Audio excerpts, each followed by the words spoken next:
Le virus Ebola figure parmi les plus contagieux et mortels chez l'homme, selon l'Organisation mondiale de la santé.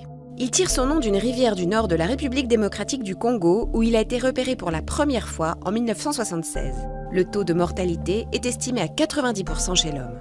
Certaines chauves-souris seraient le réservoir naturel du virus en Afrique. Les gorilles, chimpanzés, singes, antilopes et porcs-épics participeraient également au cycle de transmission du virus.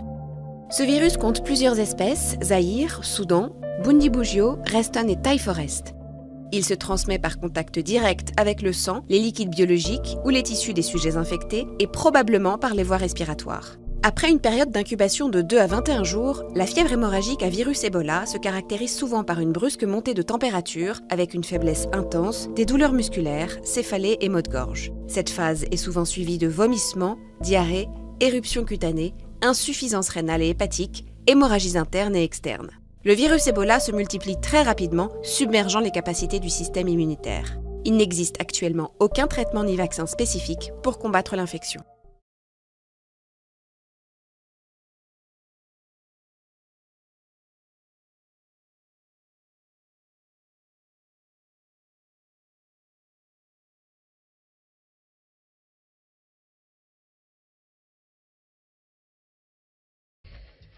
Madame, Monsieur, bonsoir. 97 morts, c'est ce soir le chiffre avancé par l'OMS, l'Organisation mondiale de la santé, concernant l'avancée du virus Ebola au Zaïre. Un virus qui avance vite, à un point tel que le Parlement européen a demandé de prévoir des procédures rigoureuses de contrôle sanitaire.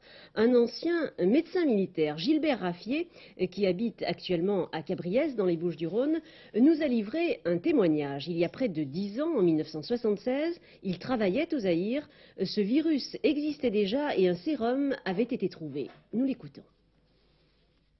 On avait offert, par exemple, aux prisonniers de la ville de Boma d'être libérés à condition qu'ils enterrent les morts. Et c'était tellement dramatique que même les prisonniers ont refusé. Est-ce qu'il y avait eu beaucoup de morts à cette époque-là? Oh, il y en avait eu à peu près 300, hein, donc ce n'est pas...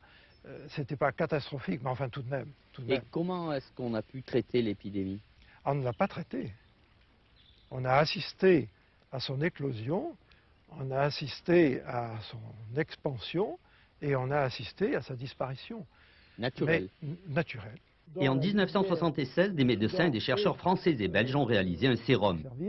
Il a été testé sur un chercheur à Salisbury, en Angleterre, qui avait été contaminé par un tube qu'il avait cassé, et on a remarqué qu'il commençait à développer la maladie.